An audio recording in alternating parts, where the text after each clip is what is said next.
Hi folks, Lou here to talk about the three possible hats or functions of a game designer.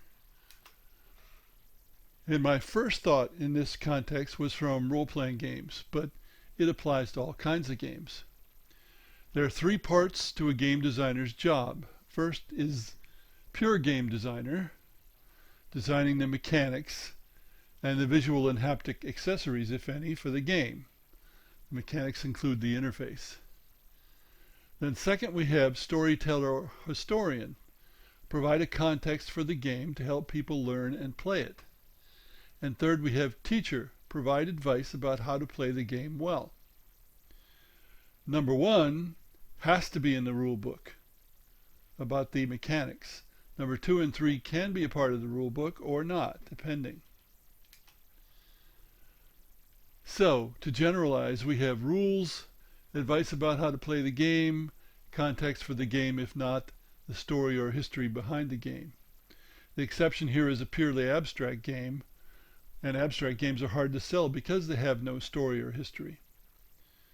Some Euro-style games, tabletop games, provide a false context, that is, a tacked-on theme that makes no difference to actual play.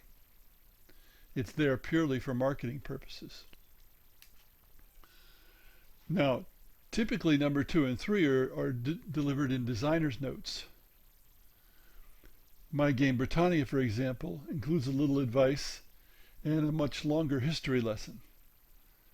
History lesson being the context. Sometimes there are designer's notes interspersed throughout the rules to explain context. Now, play examples should be there no matter what. Think about puzzles. Puzzles can have all three elements, but frequently only the rules. Elaborate puzzles may have a context story that helps the player solve the puzzle.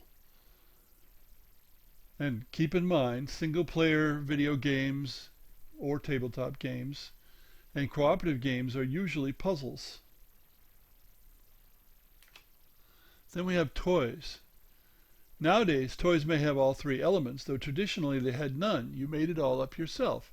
For example, when I was a little kid, I was given 10 cheap plastic cars made in Japan, little race cars, long before made in Japan was anything other than a kind of a joke. I had to make up all the rules, everything about playing with those cars, but I had a good time. Toy soldiers are another one. We used to buy toy soldiers and we'd have battles and so on. We had to make it all up ourselves. Something as simple as a yo-yo. You had to make up yourself what you were going to do with it.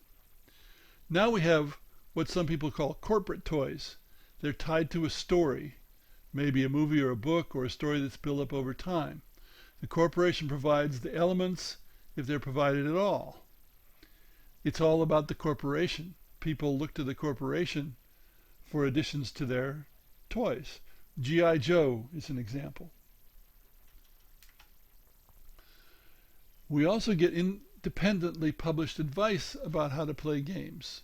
This is uncommon for board or video games, except via blog posts, but it's more common for RPGs.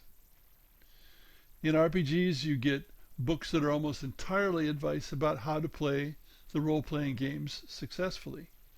Either a specific role-playing game or role-playing games in general. For example, Robin's Laws of Good Game Mastering.